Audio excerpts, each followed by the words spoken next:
In today's video tutorial, I'm going to show you how to make a really cute and simple turkey cake. Okay, so for our turkey, I'm using a Rice Krispie treat as the little form so that we don't have to use quite as much fondant or gum paste. This is actually gum paste that we've tinted with Americolor chocolate brown, but you could also use fondant and just knead in a good amount of Tylose so that it will firm up a little more quickly. Okay, so this is just one little 22-gram packaged Rice Krispie treat that we're using. And I'm just gonna mold it into, I'm really just gonna use this for the body and not for the head. So just try to rub it against your countertop and try to get a more smooth surface, so it won't be quite so bumpy. But because our bird is covered with feathers, it's okay if it has a little bit of bumpiness to it. We're gonna coat it with a thin coating of our vegetable shortening. And if you'd like to make a larger turkey body, you can easily do that. Just use 1.5 or 2 Rice Krispie treats if you'd like.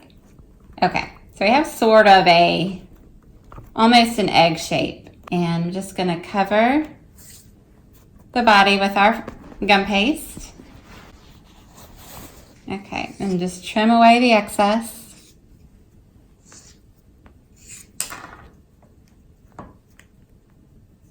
And then we'll just fold it around.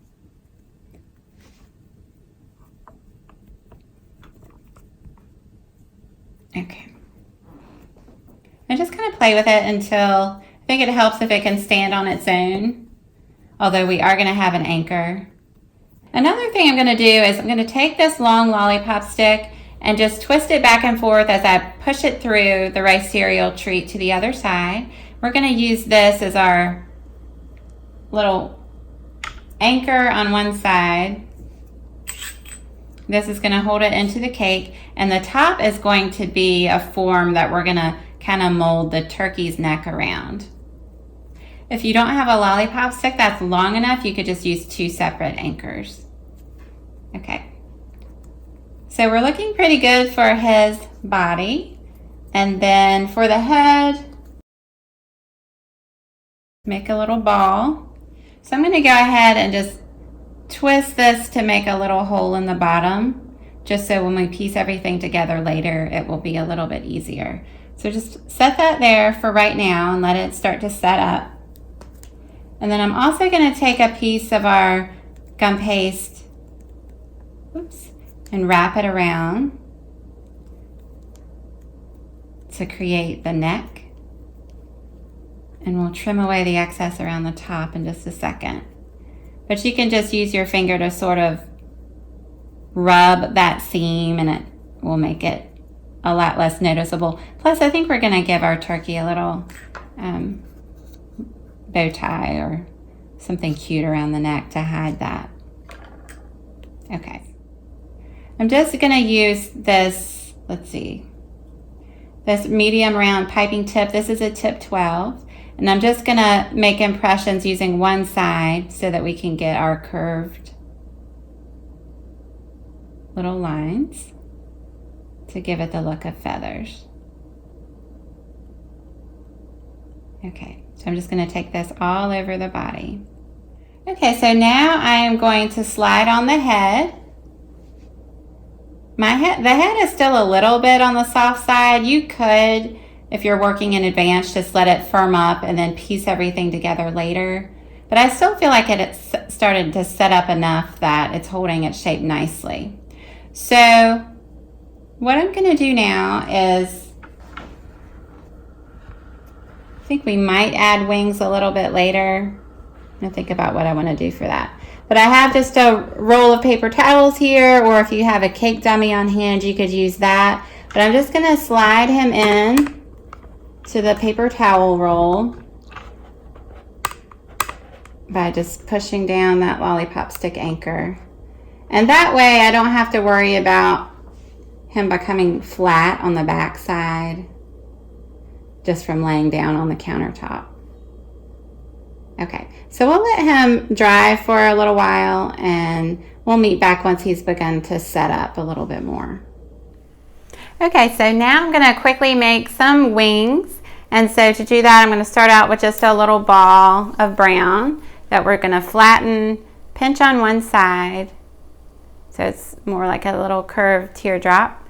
And then I'll just use, you can use either a toothpick or the end of your paintbrush. Just kind of make a couple impressions to look like a wing. And I'm just going to add it to the bird with a little bit of piping gel. We'll do the same thing. I already did one for the other side. Okay. Just to give him another little detail. And then for his eyes, I'm using sugar pearls, but you could also use the pre-made eyes, or you could just create your own eyes with fondant. Just gonna put a little bit of piping gel where I want them to go and just push it in slightly. You want to do this step before the gum paste has set up, because the firmer it gets, the harder it is to push the eyes in without causing cracking. And then for his little beak, I have just the tiniest little bit of yellow fondant that we'll just roll into a ball and squeeze on one side. And let's see if that size looks okay. And then we'll do his little red, little turkey waddle, whatever you call this. Put that right next to it. Just sort of an elongated red teardrop shape.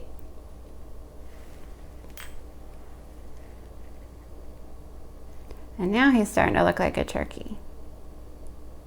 Okay. So for the sugar pearl eyes, I'm going to take a food coloring pen and we'll just draw on the black.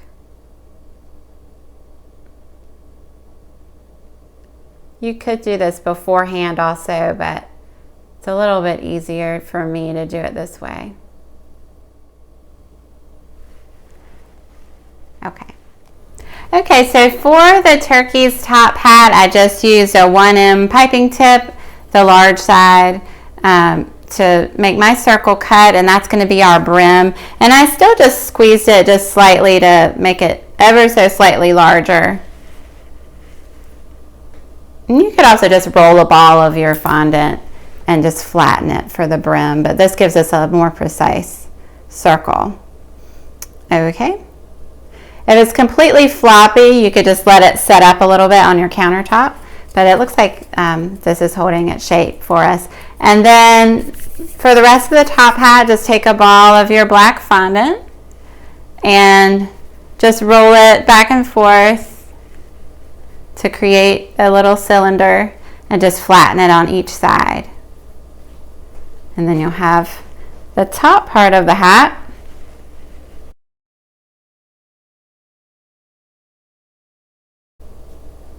Okay, now he is looking cute and a little bit more dressed up. Okay, so now we're going to give him a little bow tie, and I just have some extra little red fondant here. And I'm just keeping it really simple. I'm just making 2 little triangles. So you'll just start out with a little ball of your fondant, and then, let me see that now. You could use a toothpick or the backside of a knife to just make 2 little impressions like that. And just brush on a little piping gel. And this will be one side. And I'm going to do the same thing for the other side.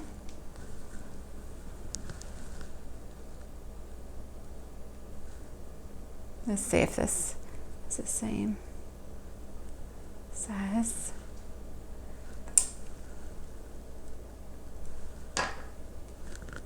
Okay. And now we just need a little ball for the center. Very cute. I thought about putting yellow sprinkles for polka dots, but I think I like it just red like this. Okay, so this is an 8-inch 3-layer cake. It's a gingerbread cake, and I'm frosting it with buttercream that we've added some cinnamon to give it a little cinnamon flavor, and also some nice little speckles. This is our crumb coated layer, you can still see. And what I did was I crumb coated my cake and I chilled it in the freezer for about 10 minutes to firm it up. And now I'm going back over with our next layer, our final layer of frosting. And you can see that as I'm adding my frosting, I'm kind of twirling around the spatula so that I can get some nice texture. So it's, of course, totally up to you how you want to frost your cake, but this is always a good, easy option. And I'm gonna just kind of go around the edge as I would normally do, and clean up the top. So if your frosting extends past the top edge of the cake, which I like to do when I'm frosting it, then I just go in with the side of my spatula and smooth it towards the center, and that gives us a little more of a defined edge. Okay, so I'm just going to neaten up all the way around. And then once I've cleaned up my edges, I'll add just a little more texture to the top because I can see I'm losing some of that texture. Okay, so now I'm just adding just a little more frosting with my spatula so that I have more frosting to work with as I'm adding more texture. And you can see I'm just kind of tilting my spatula from side to side. And I think it looks good. So now I am going to chill the cake in the freezer for about 10 or 15 minutes to firm up the frosting. If you needed to, you could chill it up in the refrigerator for a little bit longer. I do that because I do have my cake on its own cardboard cake circle, and it's just easier for me to transfer it to the pedestal if the frosting is firm. Okay, so the buttercream has chilled. It's not completely firm. I took it out a little early, but I think it will be fine. So I'm just using my spatula to lift it onto my hand, and you can see I've spread some buttercream on my pedestal, or of course you might be using a cake drum or some cardboard cake circles. But I'm just going to move it over, and then you can just clean up around the bottom edge if you need to. And now we are ready to add the turkey. Okay, so for our turkey feathers, we are using tinted candy melt, or you could use chocolate bark that you've tinted with oil-based coloring. And I'm starting off by piping some little feet for the turkey. And what I have is just a disposable piping bag, and I snipped away just a small amount so that the little feet aren't too gigantic. I'll probably do a few. I think turkeys have 3 little toes. I'll do some that are bigger, and we'll decide what we like best. The good thing about working with candy melts or bark is that you chill it and it's ready to use immediately. I'm also going to pipe some short little legs for the turkey. You think that's long enough? I like to give myself some options. Okay. So now that we have these ready, I'm going to make the opening just slightly larger. If you like to work with a piping tip with your chocolate, you could maybe put on a tip 10 or 12. And I'm just going to pipe feather shapes fairly long because the bottom part of the feather is going to be buried in the cake. And then you can go back in with a spatula and smooth it out just a little bit if you'd like to. And I'm going to do several yellow feathers, and then also red and orange.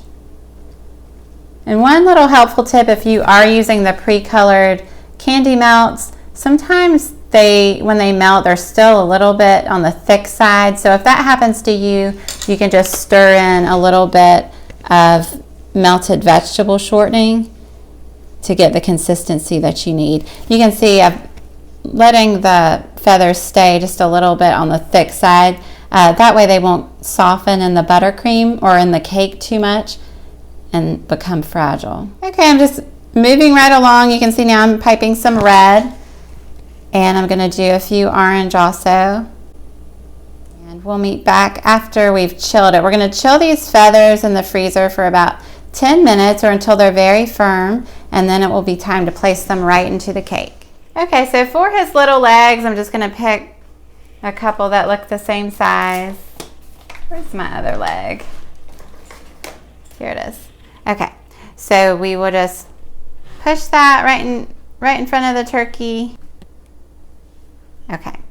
And then for the feet, I think I'll use the smooth side so it's facing me. And I'll just push that in. And same thing for the other. There. So I think that's cute.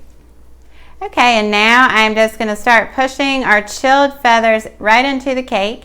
And these are really firm right now. I would not recommend trying to push them in at room temperature because they're just more likely to break that way. And I'm alternating my colors, as you can see. And I think we'll do, I don't know, 2 or 3 rows of feathers. I think I'll do 4 right here. And I'm doing the textured side forward, but you could flip it over and have the smooth side if you'd like. Every now and then there's a little air pocket that you'll see on the other side. So it's up to you. I usually like some texture though. And then we'll do another row back here.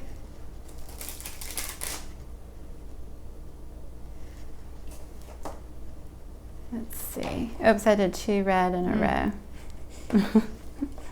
Let's see. It's hard to decide. I might play around with a little arrangement, but I think this is going to be really cute. Our cake is finished. I love how the turkey came out, and as you saw, it's actually a really simple cake designed to create. This would be perfect for your Thanksgiving celebrations, and kids will be sure to love it too. So thanks for watching. We'll see you next time.